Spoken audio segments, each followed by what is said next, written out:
The Suicide Squad marks James Gunn's 5th directed movie, so today we're going to be ranking all 5 of his films from worst to best. No, we will not be including his segment for movie 43.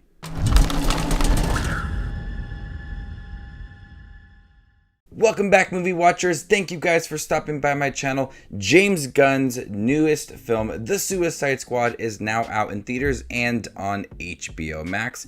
It's really entertaining. James Gunn is a really interesting director. He loves horror films, and we saw that with his first film, Slither. We saw a lot of violence in his film, Super, and we see it once again in The Suicide Squad. Let me know in the comment section down below, what is your favorite James Gunn film and what is your least favorite one as well. So coming in 5th place is Guardians of the Galaxy Volume 2. I enjoy Guardians of the Galaxy Volume 2 for what it is. Is it the best Marvel film? No. Is it the best James Gunn film? Obviously not. It's in 5th place. The film has a lot going for it, and it's riding off of that success from the first film. The character interactions are great. The characters, once again, are well written, like Star-Lord and Groot and Drax and Gamora, and even the father-son dynamic in the film. I just feel like a lot of the story itself doesn't really amount to much, and there's not a lot of tension within the film, especially that father-son duo between Chris Pratt and Kurt Russell. There's a lot of potential for that, and I felt like it's just kind of all right in my opinion.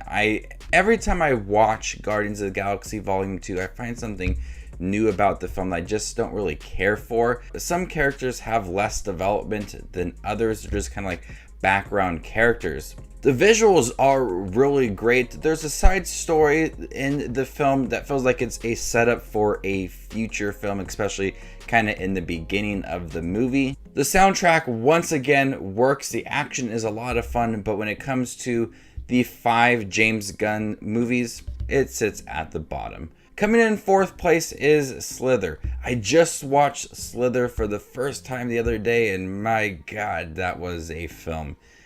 I don't even know what I watched. The movie showcases what James Gunn likes, and that's horror films. It feels like it's a tribute to previous body horror films, almost kind of like The Thing by John Carpenter.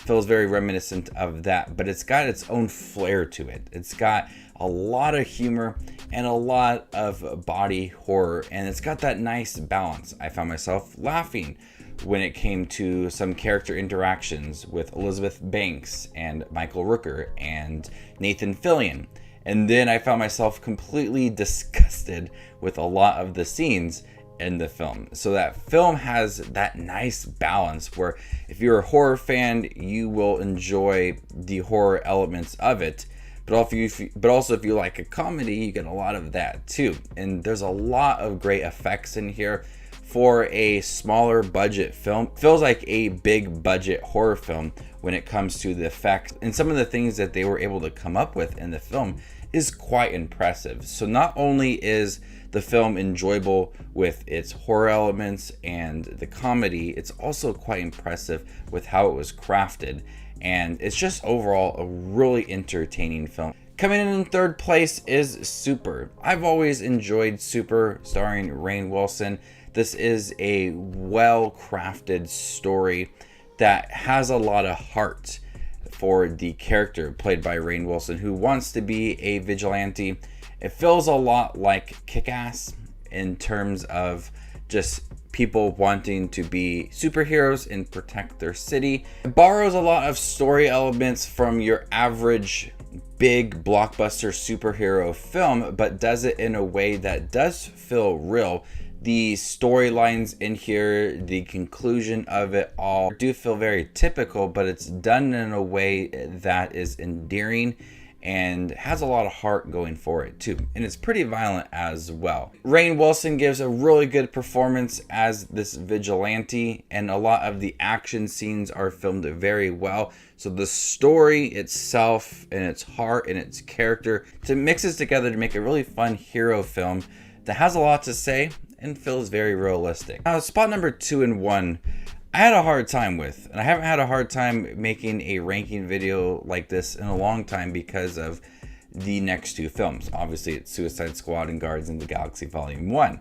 But both of those films are just so good and do feel a bit similar in terms of, you know, taking characters that people may not know in the comic books and bringing them to life and giving them a lot of heart and a lot of fun stories and crafting a superhero team build-up movie.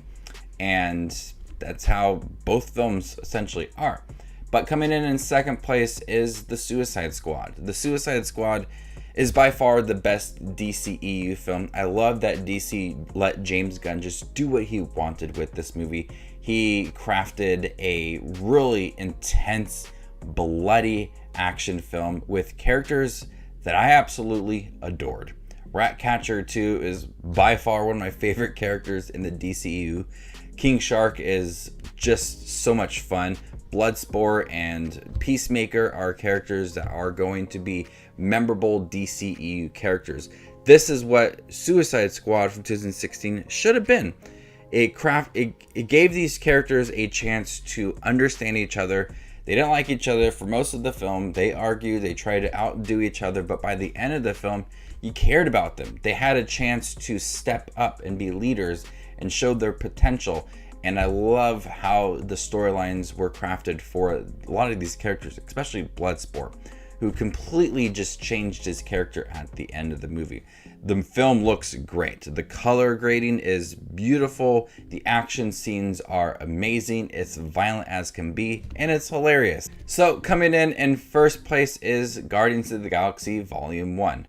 Ever since 2014, I've enjoyed this film. The team of characters that Marvel took a chance on were characters that not a lot of people knew about, and it gave them a chance to feel fleshed out. Each character got a developing story. By the end of it, you wanted to see more. And you got that with Guardians of the Galaxy Volume 2 and Infinity War and Endgame. And you see these characters and they're staples in the MCU now. And that's due to the brilliant writing from James Gunn as he brought these characters to life, gave them all backstories, gave them a chance to shine. On top of that, some really good action, a fun villain plot, and astounding visuals to make Guardians of the Galaxy one of the best MCU films and one of the best Marvel team stories that we've seen. And by the end of Guardians Galaxy Volume 1, I knew that there was going to be something special with this movie. And James Gunn, once again, is able to balance that humor and the action and developing a story as well. He's not overshadowing anything within the film. The film is hilarious. The chemistry between the characters is there. They hate each other, but they ended up working with each other kind of towards the end. So seeing that develop throughout the film is definitely worth your time. You guys should check out my video of all 5 James Gunn movies ranked worst to best. Have you seen all 5 of them? What did you think about them all? Let me know in the comment section down below, and stay tuned for more up and coming content like this. My name is Just Watches Movies, and you guys stay classy, YouTube.